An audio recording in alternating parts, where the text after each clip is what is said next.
اب آئیے نیکسٹ، میں جسے آج ایک نیا اینگل کہہ رہا ہوں وہ کیا ہے. دیکھیے اطاعت کے دو پہلو ہیں، انفرادی اور اجتماعی. میری مراد کیا ہے؟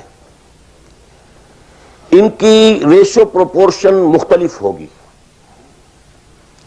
کوئی بہت آرگنائزڈ سوسائٹی ہے، اسٹیٹ کا کانسیپٹ ہے، اجتماعیت کا پلڑا بہت بھاری ہو جاتا ہے، انفرادیت بہت محدود ہو جاتی ہے. کوئی بڑی پریمیٹیو سی سوسائٹی ہے، آرگنائزڈ اسٹیٹ نہیں ہے، تو انفرادیت کا دائرہ وسیع ہوتا ہے، اجتماعیت محدود ہوتی ہے. In various proportions. لیکن پہلے ان کو آئیڈینٹیفائی کیجئے، اس سے میری مراد کیا ہے. ایک وہ اللہ کی اطاعت ہے کہ جو ایک انسان کے اپنے بس میں ہے، وہ کر سکتا ہے. چاہے بھوک آ جائے، فاقہ آ جائے، نقصان ہو جائے، جان کا اندیشہ ہو جائے، یہ کر سکتا ہے. ایک وہ اطاعت ہے جو کسی صورت کر ہی نہیں سکتا جب تک کہ اجتماعی ماحول نہ بدلے. کتنا ہی سنسیئر ہو، کتنا ہی نیک ہو، کتنا ہی فیصلہ کر لے، کر ہی نہیں سکتا. وہ اس کے ہاتھ میں ہے ہی نہیں. ایک ریاست ہے، آرگنائز اسٹیٹ ہے، اس کا لا ہے، آپ اس میں رہ رہے ہیں تو وہی قانون چلے گا. آپ کے بس میں نہیں ہے. آپ کا بیٹا فرض کیجئے خدا نہ خواستہ زنا کرے تو آپ اسے رجم نہیں کر سکتے، چاہے آپ کا بیٹا ہے. You have no power, no authority. آپ کا اپنا بیٹا اپنی بیٹی چوری کر لے، آپ ہاتھ نہیں کاٹ سکتے. مجھے یاد آ رہا ہے، لو ان فاطمہ بنت محمد سرقت، بالفرض ہی کہہ رہا ہوں نا میں بھی، مفروضے کے طور پر آپ نہیں ہاتھ کاٹ سکتے. ایک معاشرہ ہے جس کے اندر پوری معیشت جو ہے سود کے اوپر ہے. آپ سانس بھی نہیں لے سکتے کہ جو سود سے خالی ہو.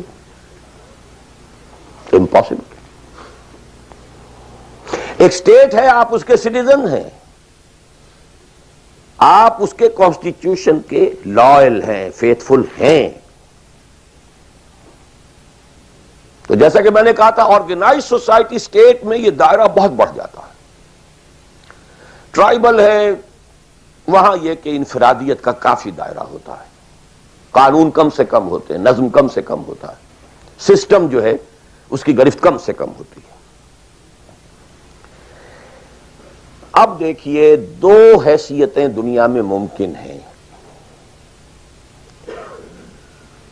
ایک انتہائی خوش بختی کی، انتہائی خوش قسمتی کی کہ ایک انسان ایک ایسے ماحول میں پیدا ہو گیا ہے، یا وہ ہجرت کر کے ایسے ماحول میں چلا گیا ہے جہاں ٹوٹل دین غالب ہے، دین قائم ہے، نظام ہے ہی دین کا، حکومت ہے ہی اللہ کی. وہاں جا کر انسان کتنا how at ease he will feel. No friction.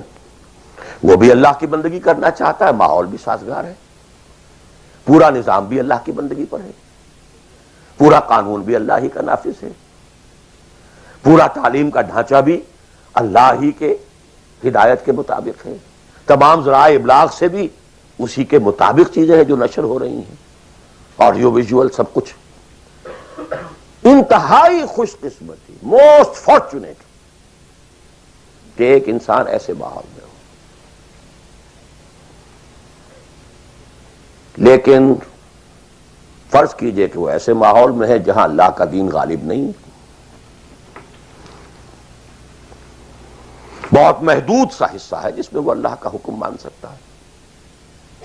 نماز وہ پڑھ سکتا ہے، روزہ رکھ سکتا ہے، کوئی نہیں روکتا. اسرائیل میں بھی جا کے پڑھ لیجئے نماز اور روزہ، امریکہ میں کر لیجئے، بھارت میں کر لیجئے، کوئی نہیں روکتا. نو وے.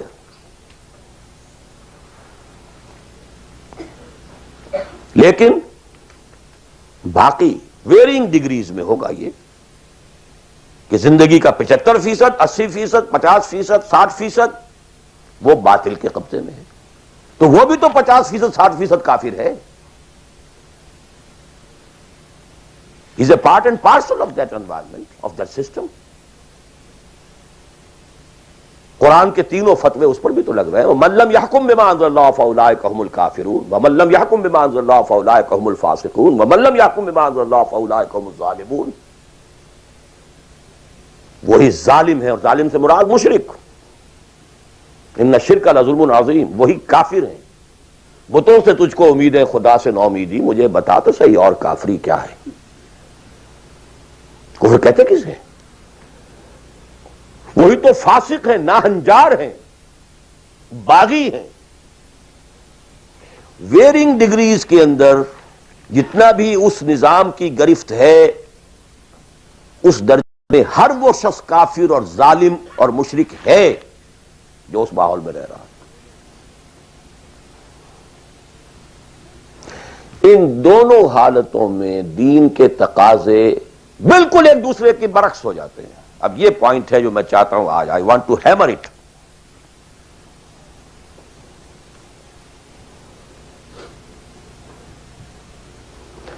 اگر آپ خلافت راشدہ کے دوران پیدا ہو گئے ہوتے، موسٹ فارچونیٹ، موسٹ ایزی.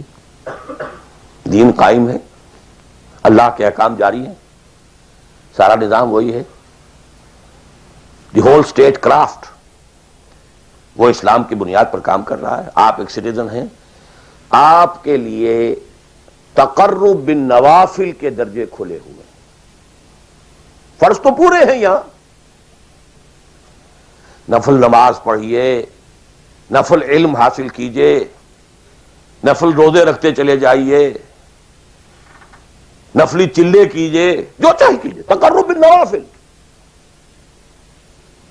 اور اس تقرب بالنوافل کا درجہ یہاں تک اونچا ہو سکتا ہے وَيَتَقَرَّبُ إِلَيَّ عَبْدِي بِالنَّوَافِلِ حَتَّى أَكُونَ. میرا بندہ نوافل کے ذریعے سے میرا تقرب حاصل کرتا جاتا ہے، کرتا جاتا ہے، کرتا جاتا ہے، یہاں تک کہ میں اس کی آنکھیں بن جاتا ہوں جن سے وہ دیکھتا ہے، اس کے کان بن جاتا ہوں جن سے وہ سنتا ہے، اس کے ہاتھ بن جاتا ہوں جن سے وہ پکڑتا ہے، اس کے پاؤں بن جاتا ہوں جن سے وہ چلتا ہے. حدیث قدسی. اور سارے وہابی بھی مانتے ہیں اس کو. یہ نہ سمجھیے کہ یہ کسی صوفی کی بڑھ ہے. حدیث صحیح عند کل المحدثین. اللہ ہاتھ بن جاتا ہے آپ کا، اللہ پاؤں بنتا ہے آپ کا، اللہ آنکھ بنتا ہے آپ کی، اللہ کان بنتا ہے آپ کا. یہ بہت اونچی بات ہے، بہت اونچی بات ہے، بہت اونچی بات ہے. لیکن یہ تقرب بالنوافل کا درجہ کہاں آئے گا؟ جہاں آپ ایک اسلامی نظام کے تحت سانس لے رہے ہیں. جہاں وہ اسلامی نظام نہیں ہے، پہلا فرض تن من دھن اس نظام کو بدلنے کے لیے لگا دینا. اگر یہ نہیں ہے تو نماز نہیں ہے، منہ پر دے ماری جائے گی. میں جو کچھ کہہ رہا ہوں علی وجہ البصیرت کہہ رہا ہوں، میری پوری زندگی کے مطالعے کا نچوڑ ہے. نماز منہ پر دے ماری جائے گی، روزے منہ پر دے مارے جائیں گے. You reconcile yourself to that system جو میری بغاوت کے اوپر مبنی تھا.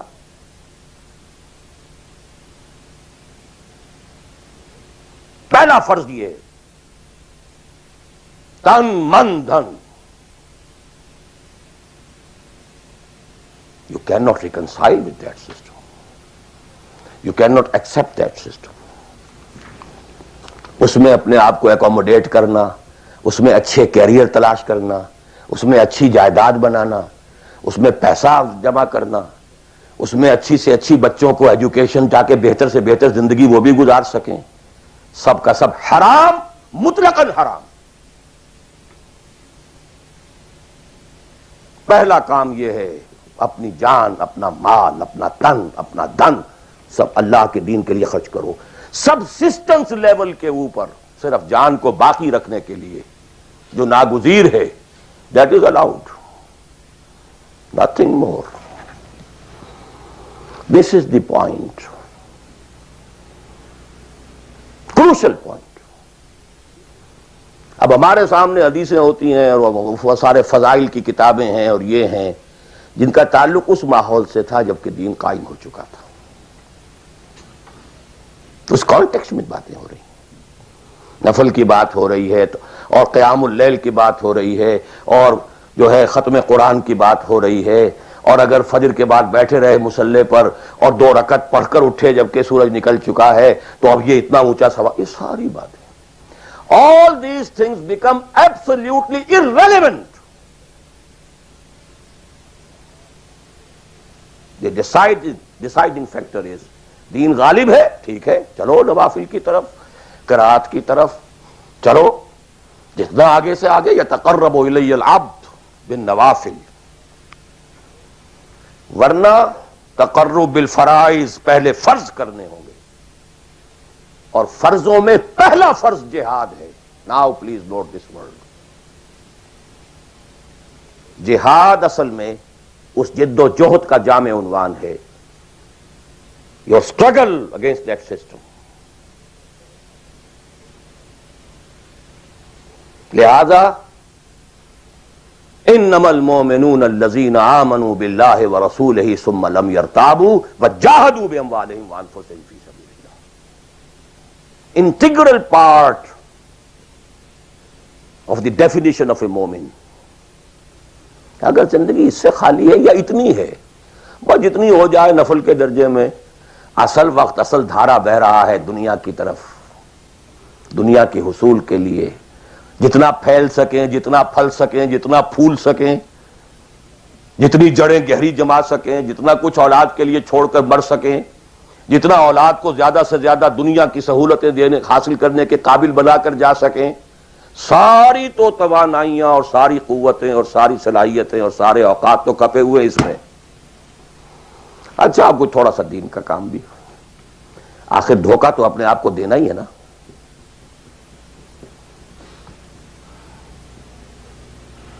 عصمت فروش عورتیں بھی تو کالے کپڑے پہن کے جلوس میں نکلتی ہیں تازیوں کے، اور سبیلیں لگاتی ہیں اور مسجدیں بناتی ہیں. They have to deceive themselves. ڈاکو لوگ نہایت سفاک یتیموں اور بیواؤں کی سرپرستی کرتے تھے. ہمارے معاشرے میں جو بستہ الف بستہ بے کے غنڈے ہوتے ہیں ان کے ہاں بھی نیکی کا، پن کا، خیر کا کھاتا ہوتا ہے. کسی طرح کچھ مذہبی ایکٹیویٹی ہے. اصل شے یہ ہے کس ماحول میں رہ رہے ہیں. بہت خوش قسمت ہوتا میں اور آپ، پھر آپ اچھے سے اچھا پہنتے، کوئی اعتراض نہیں، اچھے سے اچھا کھاتے. قل من حرم زینۃ اللہ التی اخرج لعبادہ والطیبات من الرزق. خلافت راشدہ میں آپ رہ رہے ہیں، آپ حلال ذریعے سے کما رہے ہیں، آپ بہت اچھا کھائیے، بہت اچھا پہنیے، بلکہ اللہ چاہتا ہے کہ اس کی نعمت جو اس نے تمہیں دی ہے وہ تم پر ظاہر ہو. لیکن پلیز نوٹ دی کانٹیکسٹ. دین مغلوب ہو اور آپ اچھا پہننے اور اچھے کھانے کی فکر میں ہو. مجھے جملہ یاد آ رہا ہے حضرت ابو بکر کا رضی اللہ تعالی عنہ. تھوڑا سا مسئلہ ہوا تھا کہ لوگوں نے کہا کہ زکوٰۃ ہم دیں گے لیکن زکوٰۃ ریاست کو نہیں دیں گے، اپنے طور پر خرچ کریں گے. حضرت ابو بکر نے فیصلہ کیا ان کے خلاف جنگ کا.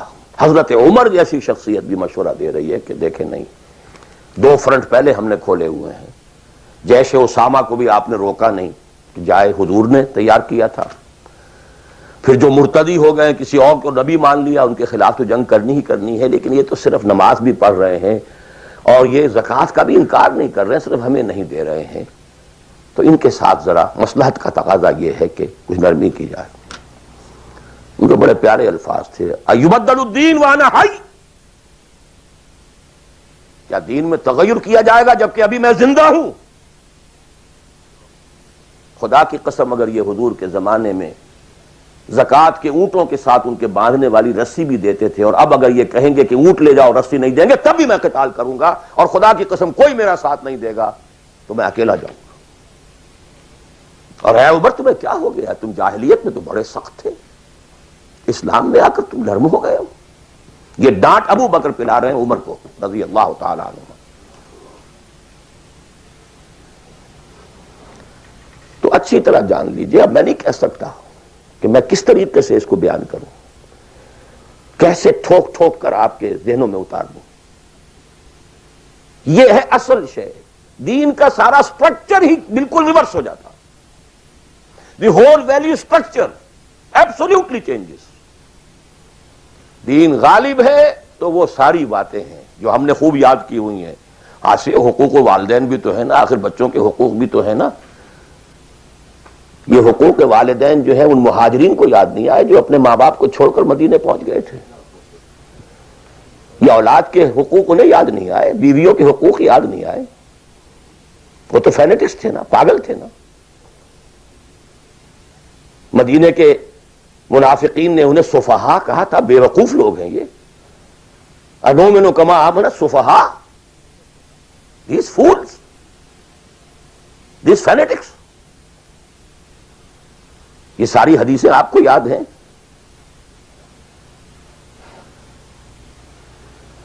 فرق ہے، اسلام غالب ہے تو مسئلہ کچھ اور ہے۔ اچھا کھائیں، اچھا پہنیں، نوافل ہے، نوافل پر نوافل ہے، جتنی ترقی کیجئے، دنیا میں کرنا چاہیں دنیا میں کیجئے، روحانی ترقی کرنا چاہیں روحانی ترقی کیجئے، سارے میدان کھلے ہیں۔ علم میں، پروفیشن میں، کسی خاص فن میں ترقی کرنا چاہے کیجئے۔ دین غالب نہیں ہے، اور آپ خود 50%، 60%، 70%، 90% کافر ہیں،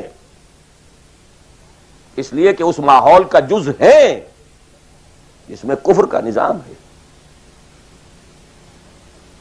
تو پہلا کام تو اپنے آپ کو اس کفر سے نجات دلانا ہوگا، پھر نماز بھی اسی کے لیے ہے۔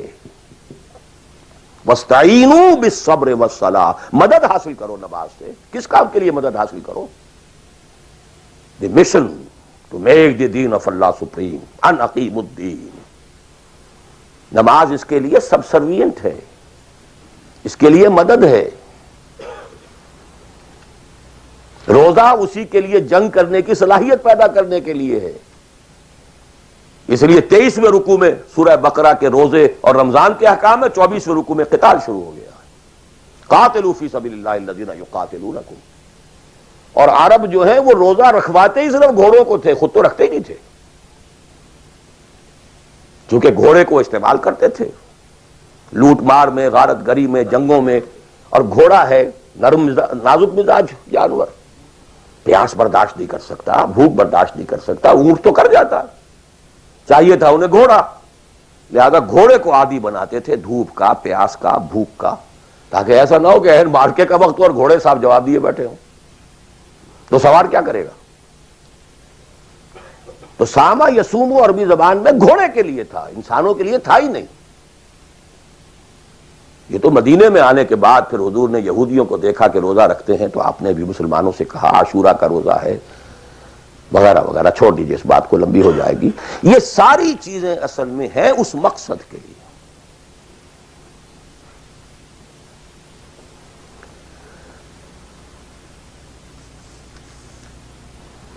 اب دیکھیے کہ اب پریکٹیکلی ہم آتے ہیں مسئلے کے اوپر۔ آئی ہوپ میں اس سے زیادہ میں کر نہیں سکتا، میرے لیے ممکن نہیں ہے کہ میں اپنے احساسات کو جیسے کہ میرے ہیں آپ تک منتقل کر دوں۔ اور میں جانتا ہوں ایسے لوگوں کو جو 30 برس سے مجھے سن رہے ہیں اور یہ ساری باتیں سن رہے ہیں اور ٹس سے بس نہیں ہوتے۔ زمیں جنبت نہ جنبت گل محمد، ان کا وہی کانسیپٹ ہے، اس لیے کہ یہ کانسیپٹ 1400 برس میں جا کر جو ہے مکمل ہوا ہے، پختہ ہو گیا۔ 30 برس تھے خلافت راشدہ کے، اس کے بعد ڈاؤن فال، کانسیپٹ سٹارٹڈ چینجنگ، دین مذہب بنتا چلا گیا، سارا ایمفیسس نماز روزے حج عبادت پر ہو گیا، دین کا تصور ہی ختم۔ اور پھر ہم میں سے جو لوگ غلام رہے وہ تو اتنے خوگر ہو گئے کہ ملا کو جو ہے ہند میں سجدے کی اجازت ناداں یہ سمجھتا ہے کہ اسلام ہے آزاد۔ بہت بڑے عالم دین نے کہا تھا یہ کہ ہمیں کوئی ایسا کام نہیں کرنا چاہیے جو ہماری حکمرانوں کو، انگریزوں کو پریشانی کا موجب بن جائے، اس لیے کہ انہوں نے ہمیں مذہبی آزادی دی ہوئی ہے. ہمارے نماز پڑھنے پہ کوئی قدغن نہیں ہے، ہمارے روزہ رکھنے پہ قدغن نہیں ہے، حج کرنے پہ قدغن نہیں ہے، لہذا we should be loyal to them. ملا کو جو ہے ہند میں سجدے کی اجازت، ناداں یہ سمجھتا ہے کہ اسلام ہے آزاد. یہ کانسیپٹ اتنے پختہ ہو چکے ہیں، اتنے پختہ ہو چکے ہیں. ریچولزم، رسومات، رہ گئی رسم ازاں روح بلالی نہ رہی، فلسفہ رہ گیا تلقین غزالی نہ رہی. نماز و روزہ و قربانی و حج یہ سب باقی ہیں، تو باقی نہیں.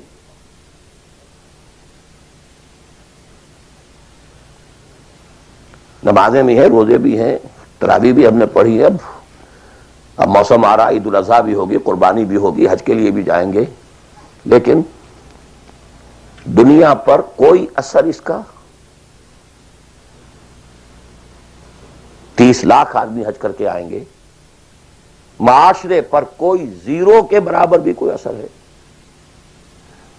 جو خود کا جا کر کے آتے ہیں ان پر کوئی اثر ہوتا ہے؟ جیسے گئے ویسے آئے. الٹا یہ کہ یہ اور کانفیڈنس لے آئے کہ پچھلے سارے گناہ معاف ہو گئے، اب اثر نو کرنے کی چھوٹ ہے.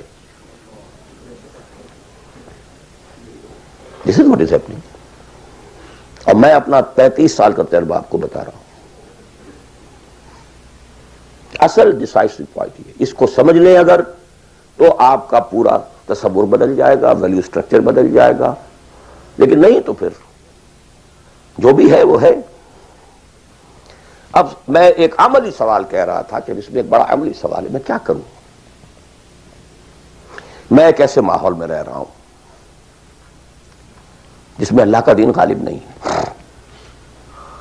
میں نماز پڑھ رہا ہوں، روزہ رکھ رہا ہوں، میں شراب نہیں پیتا، میں سور نہیں کھاتا.